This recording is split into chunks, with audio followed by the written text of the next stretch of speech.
Monsieur le Président de la République,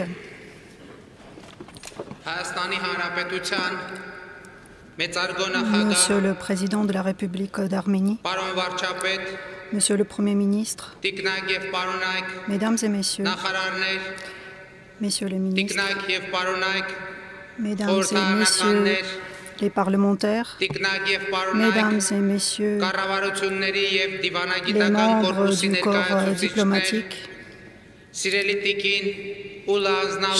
Oula Aznavour, chers membres de la famille Aznavour, Mesdames et Messieurs, nous sommes rassemblés aujourd'hui pour témoigner notre profond respect et pour rendre hommage au grand maître de la chanson française, Charles Aznavour. Son nom, durant près de 8 décennies, a dessiné un sourire sur des millions de visages, a accéléré ou ralenti la respiration à des dizaines de millions de gens, a fait briller les yeux des centaines de millions de personnes. Et ce même nom, en ce 1er octobre 2018, a soudain arrêté la course de la vie internationale et de la planète Terre en marquant un chagrin inconsolable sur le visage des gens, en laissant une dernière affiche sur les unes des journaux avec en titre « À l'âge de 94 ans, s'est éteint Charles Aznavour ». Mais de quoi parler ces titres? De quoi parler ces affiches? D'un désespoir ou d'une vanité? Non, pas du tout. Ces titres parlaient d'une grande victoire remportée par ce grand homme et par ses parents contre le destin. Les ancêtres de Charles Aznavour, rescapés du génocide, ont erré dans le monde et ont trouvé refuge en France quand des milliers d'autres Arméniens qui y avaient retrouvé l'espoir d'une nouvelle vie. Et c'est là où est né Varinak Aznavour, qui allait devenir plus tard le grand Charles Aznavour. Varinak Charles a traversé de rudes épreuves pour trouver sa vocation à laquelle il était le seul à croire. Tout le monde autour de lui essayait de lui convaincre que la scène, ce n'est pas pour lui, de lui expliquer que chanter, ce n'est pas sa vocation, que le destin avait déjà été généreux à son égard en sauvant ses parents du génocide. Mais Varinak Aznavour n'avait pas besoin de compréhension ou de compassion. Il savait sa vocation, il connaissait sa mission, et cette mission qui était la sienne était celle de traverser tout ce chemin menant de Varinak Aznavour jusqu'à Charles Aznavour. Il a continué à écrire et à chanter et à composer, dans des salles vides ou remplies à moitié, en donnant le temps au monde pour comprendre qu'une étoile nouvelle était née dans le ciel de la culture mondiale, qui va faire exploser pendant des décennies les plus grandes salles de concert de l'univers. Et sa voix s'est répandue dans tous les coins du monde, en atteignant les cœurs, même les plus froids, dans les pays les plus lointains. Je n'ai malheureusement pas eu le temps de connaître personnellement le grand maître Charles Aznavour, mais croyez-moi, je le perçois comme un proche parent.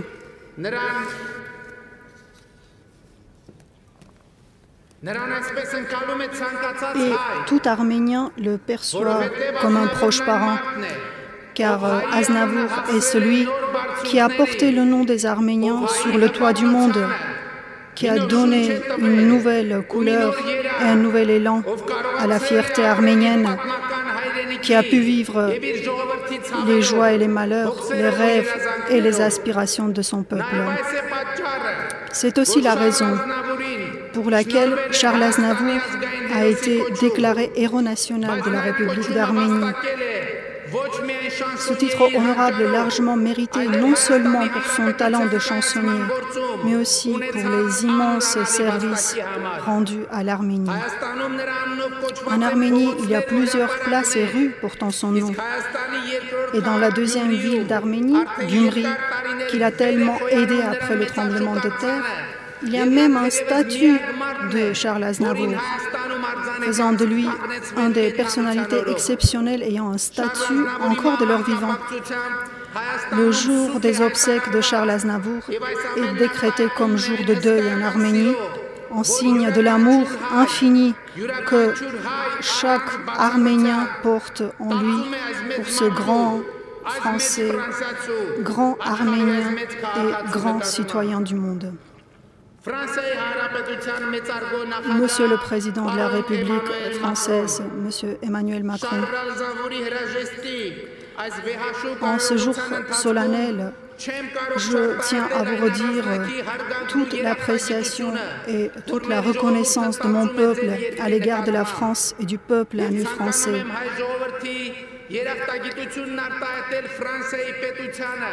Je vous fais part de la reconnaissance du peuple arménien à la France pour avoir accueilli à bras ouverts les enfants du peuple arménien rescapés du génocide. Les Arméniens de France, comme Henri Verneuil, Georges Garbarentz, Garzou, Janssem et bien d'autres. Aznavour était sans doute entièrement dévoué à la France, un grand citoyen de France, un ambassadeur exceptionnel de la langue française, mais il était aussi un ardent défenseur de l'Arménie, ambassadeur vraiment extraordinaire de notre pays. Les soucis de l'Arménie étaient les siens, et notre peuple a pu voir et sentir tout son amour lors du tremblement de terre en Arménie il y a 30 ans, ou encore pendant toutes les années difficiles de notre indépendance. Charles Aznavour n'est pas resté indifférent lors de la révolution de velours survenue en Arménie. Et dans le dernier courrier qu'il m'avait adressé, il écrivait notamment « Dès que ma santé me le permettra, je souhaite vivement venir pour découvrir cette nouvelle Arménie et rencontrer les forces vives qui façonneront l'avenir de notre nation. » Le grand maître s'est apprêté à venir en Arménie la semaine prochaine à l'occasion du 17e sommet de la francophonie. Et je lui avais promis de lui présenter personnellement l'Arménie nouvelle, l'âme glorieuse et l'optimisme de ses citoyens.